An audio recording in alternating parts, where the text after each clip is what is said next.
नमस्कार मित्रांनो, मी प्राध्यापक फिरके आजच्या व्हिडिओमध्ये तुम्हा सगळ्यांचं स्वागत करत आहोत। आजचा हा video BCom second year semester 4 प्रकरण युनिट नंबर 4 मधील लिक्विडेशन ऑफ कंपनी याच्या अंकगणिताशी संबंधित आहे। मित्रांनो, मागील व्हिडिओमध्ये आपण लिक्विडेशन ऑफ द कंपन्यांचं निस्तारण याचं प्रारूप बघितलं होतं।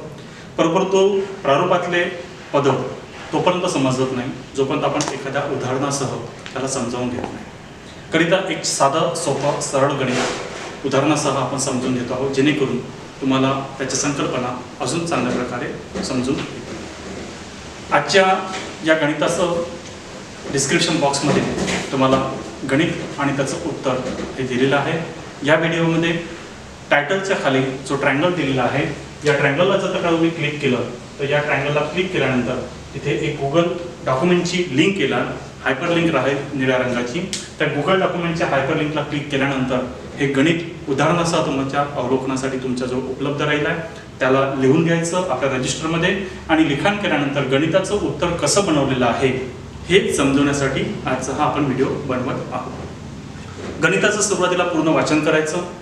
वाचन केल्यानंतर पॅराग्राफमध्ये दिलेल्या रिव्हॅल्युएशन ऑफ ॲसेटचं वाचन करायचं आणि त्यानंतर कुठल्या कुठल्या शर्तीवरती कुठल्या कुठल्या टर्म्सवरती लिक्विडेशन झालेलं आहे त्याचं पूर्ण वाचन करायचं आहे। ज्यामध्ये आपल्याला सोनम कंपनी लिमिटेड हे 1 एप्रिल 2002ला लिक्विडेट झाल्याची माहिती दिलेली आहे। सद्यस्थितीची कंपनीची बॅलन्स शीट दिलेली आहे। कंपनीच्या बॅलन्स शीटमध्ये प्रिफरन्स शेअर्स आहे, इक्विटी शेअर्स आहे, 5% डिबेंचर्स आहे, डिबेंचरचा इंटरेस्ट आउटस्टँडिंग आहे 5000चा। क्रेडिटर्समध्ये आपल्याला बँक ओव्हरड्राफ्ट दिलेले आहेत, ट्रेड क्रेडिटर्स दिलेले आहेत, इन्कम टॅक्सची रक्कम दिलेली आहे, रेट्स दिलेले आहेत, वर्कमन कॉम्पन्सेशन दिलेलं आहे आणि आउटस्टँडिंग इलेक्ट्रिक बिल 1000 रुपये दिलेलं आहे लायबिलिटी साईडला। ॲसेट साईडला आपल्याला बिल्डिंगची रक्कम दिली आहे, डिबेंचर्स दिलेले, डेटर्स दिलेले आहेत, स्टॉक दिलेला आहे, कॅश दिली आहे, मशीन दिली आहे, गुडविल अँड पॅटंटची रक्कम दिलेली आहे आणि सर्वात शेवटी प्रॉफिट अँड लॉस ॲसेट साईडला आहे। म्हणजे सद्यस्थितीमध्ये प्रॉफिट अँड लॉस जर का लायबिलिटी साईडला असला तर कंपनी नफ्यामध्ये आहे आणि प्रॉफिट अँड लॉस जर का ॲसेटमध्ये आहे याचा अर्थ कंपनी तोट्यामध्ये काम करत आहे आणि वारंवार वर्षानुवर्ष तोट्यामध्ये काम करण्याच्या पेक्षा कंपनी बंद करणं गरजेचं आहे। अशा निर्णयासाठी ही कंपनीच्या सभासदांनी भागधारकांनी हे निश्चित केलेलं आहे की कंपनीला आपल्याला निस्तारण करायचं आहे, समापन करायचं आहे, बंद करायचं आहे। बंद करण्यासाठी ॲसेट रिअलाइज लिक्विडेटरने कुठल्या रकमेला केलेला आहे तर पॅरिग्राफमध्ये दिलेला आहे, asset realise by the liquidator are building, debtor, stock, machine आणि गुडविलचं रिअलायझेशन लिक्विडेटरने केलेलं आहे। कुठल्या रकमेला केलेलं आहे ते दिलेलं आहे। पॅरिग्राफच्या खालचं जे दिलेलं आहे ते रिअलायझेबल व्हॅल्यू आहे आणि आपल्याला रिअलायझेबल व्हॅल्यूज ह्या रिसिप्ट साईडला कन्सिडर करायचे आहे। बॅलन्स शीटमध्ये जी व्हॅल्यू होती ती बुक व्हॅल्यू होती। बुक व्हॅल्यूपेक्षा कमी किमतीमध्ये किंवा बुक व्हॅल्यूपेक्षा जास्त किमतीमध्ये बाजार मूल्यामध्ये संपत्तीचं निस्तारक विक्री करेल आणि पैसा प्राप्त होणार।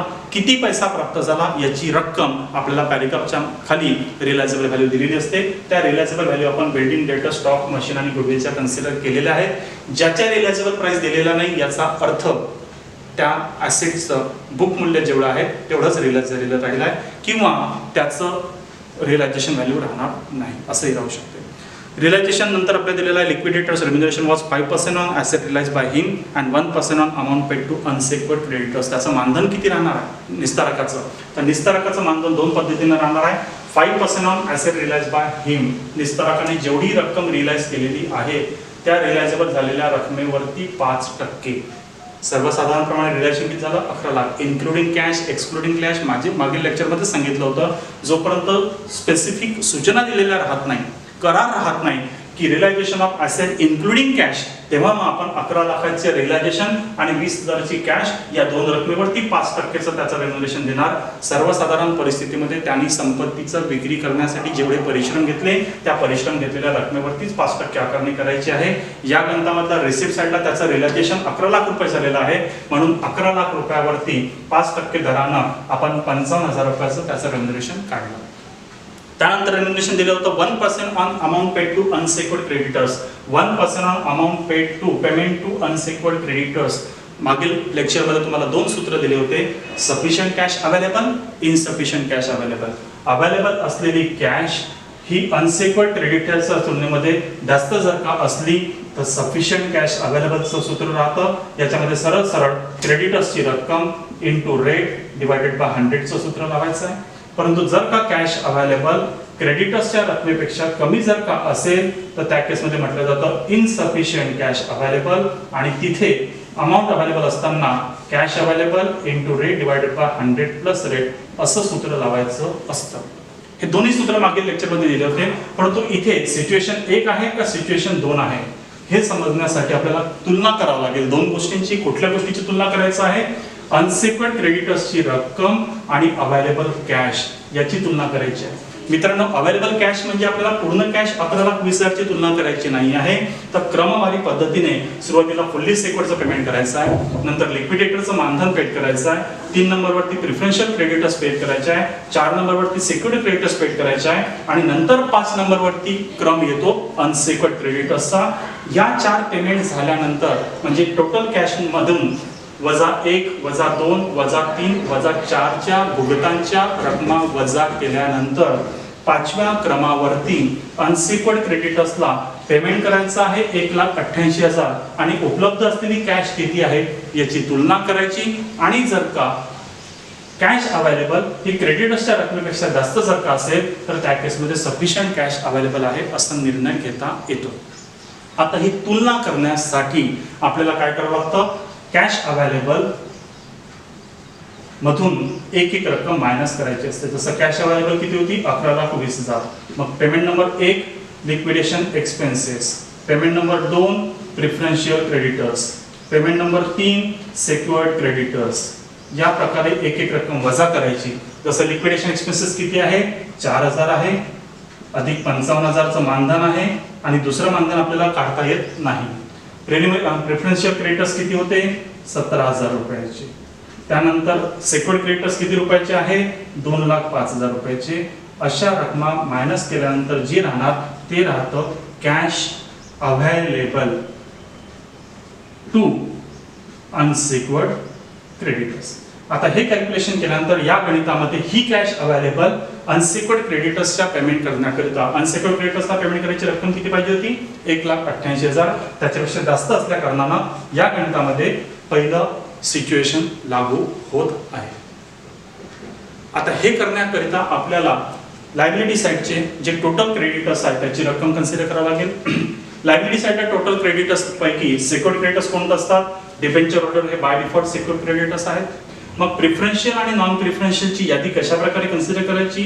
मागील लेक्चरमध्ये पुन्हा तुम्हाला एकदा मी सांगितलं होतं की प्राधान्यानं भुगतान त्या क्रेडिटर्सचं करायचं आहे जिथे पेमेंट गव्हर्नमेंटचं आहे किंवा कर्मचाऱ्यांच्या हिताचं आहे.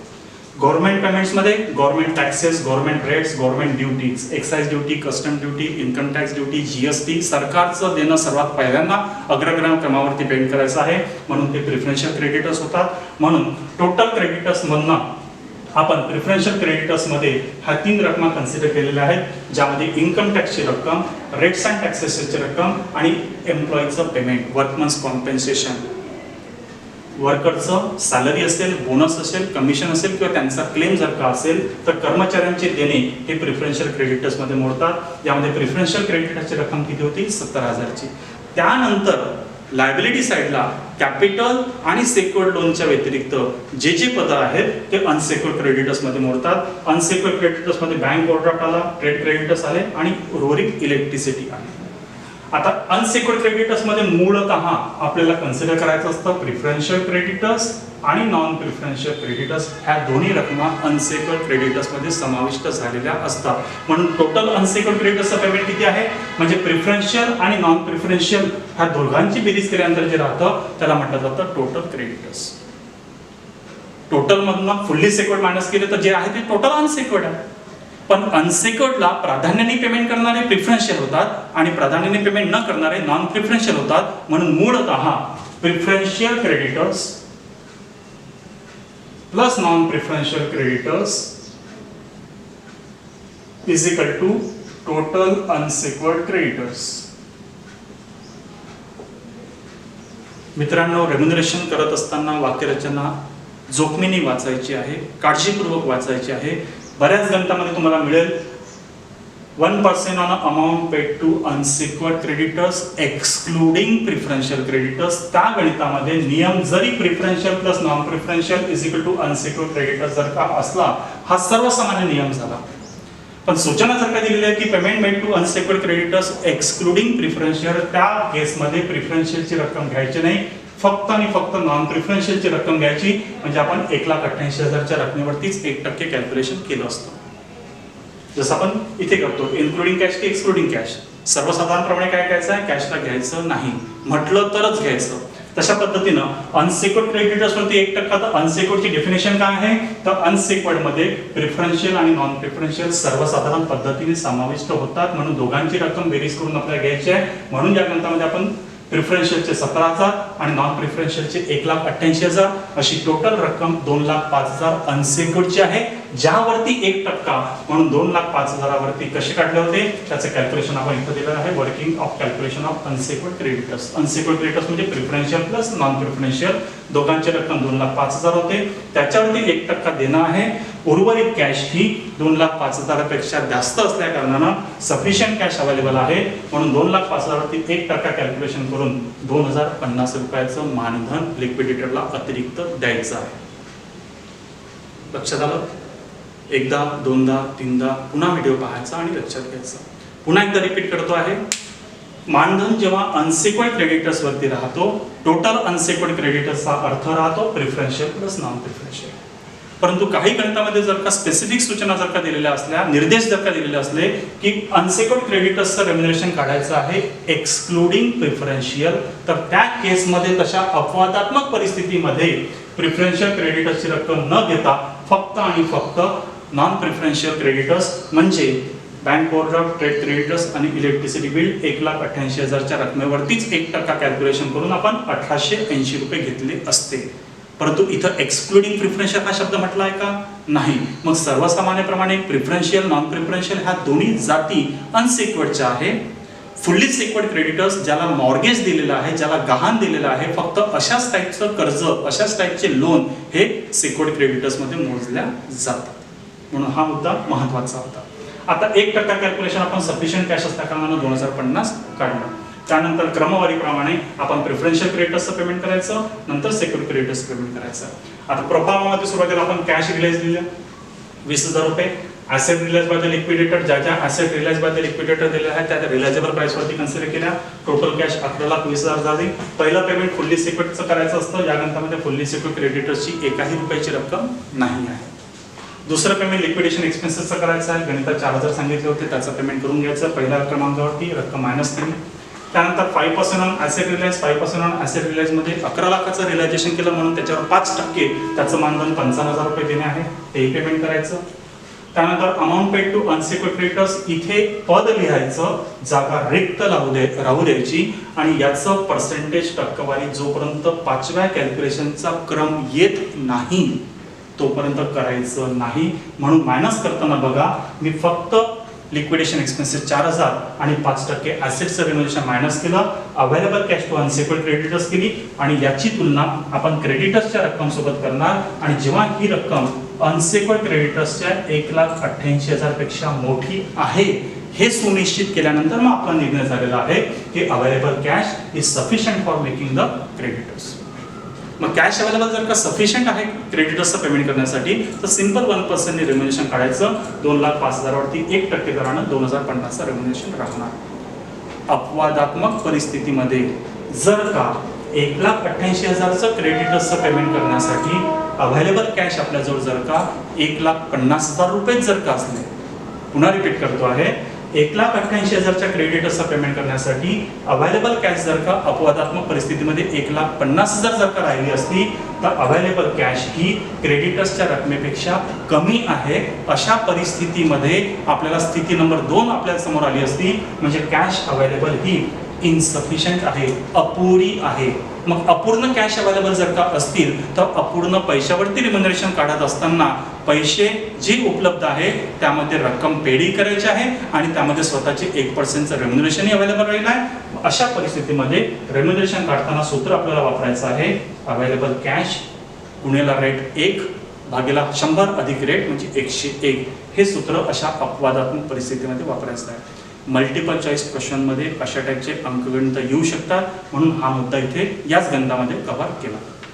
इथे सफिशियंट कॅश अवेलेबल आहे, आपण 2050चं पेमेंट करून टाकलं. त्यानंतर क्रम येतो प्रिफरन्शियल क्रेडिटर्सचा. टोटल क्रेडिटर्स पैकी income tax, rates and taxes आणि वर्कमन कॉम्पेन्सेशन हे सरकारचं देणं आहे आणि कर्मचाऱ्यांचे देणे आहेत, हे अग्रगण्य पद्धतीने प्राधान्याने पेड करायचे आहे. म्हणून 17,000 रुपयाची कॅश पेड केली, त्याची अमाऊंट मॅनेज करायची. त्यानंतर सेक्युर्ड क्रेडिटर्स मध्ये डिबेंचर्स दिले आहेत. या गणितामध्ये त्याचा आउटस्टँडिंग इंटरेस्ट दिलेला आहे 5,000 रुपये.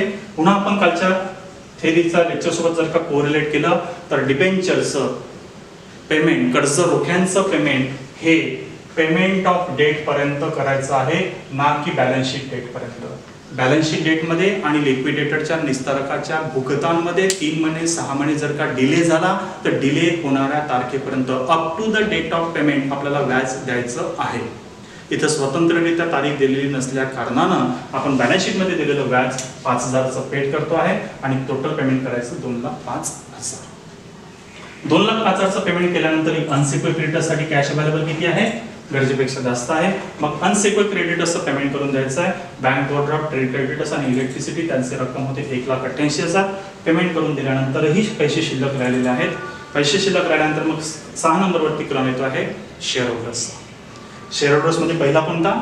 प्रिफरन्शियल शेअर होल्डर. मग प्रिफरन्शियल शेअर कॅपिटलची रक्कम प्लस आउटस्टँडिंग डिव्हिडंड जर का असला तर. पण या ग्रंथामध्ये आउटस्टँडिंग डिव्हिडंड 1 वर्षाचा, 2 वर्षाचा अनपेड आहे, एरियर्स आहे अशी सूचना दिलेली नाही.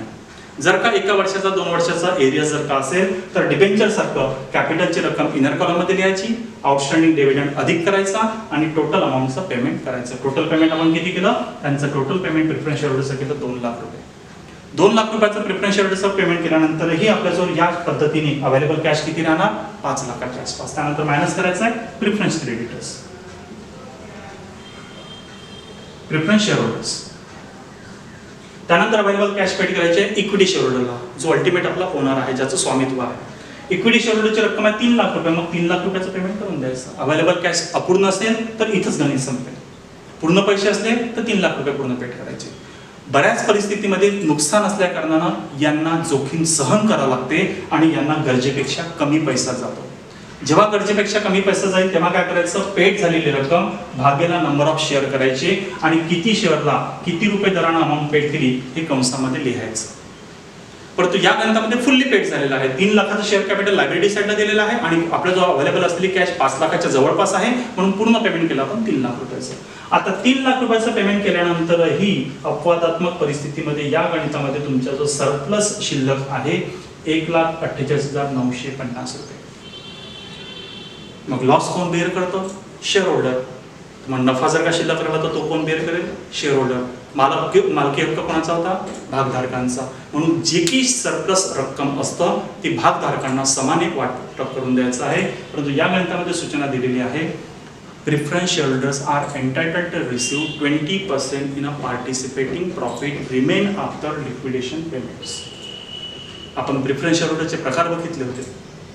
Participating, non participating, redeemable, irredeemable, convertible, non convertible. तर तिथे पार्टिसिपेटिंग, नॉन पार्टिसिपेटिंगची परिभाषा आपण वर्ग 11वी पासून शिकतो आहोत की शिल्लकच्या नफ्यामध्ये याचा हिस्सा राहील. त्याचा अर्थ होता पार्टिसिपेटिंग प्रिफरन्स शेअर.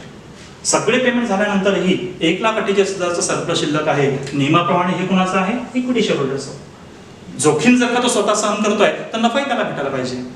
परंतु त्याच्यासारखं जर का तुम्हाला पार्टिसिपेशन मध्ये, प्रॉफिट मध्ये जर का सहभाग पाहिजे असला तर कराराप्रमाणे जर का इश्यू ऑफ शेअरच्या टाइमला जर का तसा करार झालेला असेल की प्रिफरन्स शेअरहोल्डरला 5%, 10%, 20%, 30% हिस्सा नफ्यामध्ये प्राप्त होणार, तर अशा वेळेला त्याचा हिस्सा देणे गरजेचं आहे. आणि या गणितामध्ये आपल्याला म्हटलेलं आहे प्रिफरन्स शेअरहोल्डरला नफ्यापैकी 20%चा हिस्सा देणे गरजेचं आहे. म्हणून सरप्लस रक्कम 1,48,000 जी आपण अदरवाईज 100% इक्विटी शेअरहोल्डरला वाटप केली असती, आपण त्याचं वाटप केलेलं आहे. प्रमाणामध्ये वाटप केलं 20% सरप्लस आणि 80% सरप्लस. म्हणून 20% रक्कम आपण प्रिफरन्स शेअरहोल्डरला पेड करायची आणि 80% रक्कम इक्विटी शेअरहोल्डरला पेड करायची. नफ्याचे 2 भाग केले. 20% हिस्सा प्रिफरन्सला पेड करा, 80% हिस्सा राहिलेला इक्विटी शेअरहोल्डरला पेड करा. पूर्ण पेमेंट झाल्यानंतर रक्कम बॅलन्स किती राहिली? 0. जमा झालेला पैसा होता 11,20,000. पेड झालेला पैसा आहे 11,20,000 आणि जे पेमेंट केलं ते आपण कंपनीज ॲक्टच्या दिशानिर्देशानुसार क्रमवारी पेड केलं आणि सगळ्या स्टेक होल्डर्सला समाधान प्राप्त झालं. याच गोष्टीसाठी आपण निस्तारकाची नियुक्ती करत असतो. या प्रकारे पेमेंट करायचं आणि शेवटी गणित टॅली होऊन जाणार. त्याचा सराव करा, अभ्यास करा आणि उद्या होऊ घातलेल्या परीक्षेला चांगल्या प्रकारे सामोरे जा. धन्यवाद.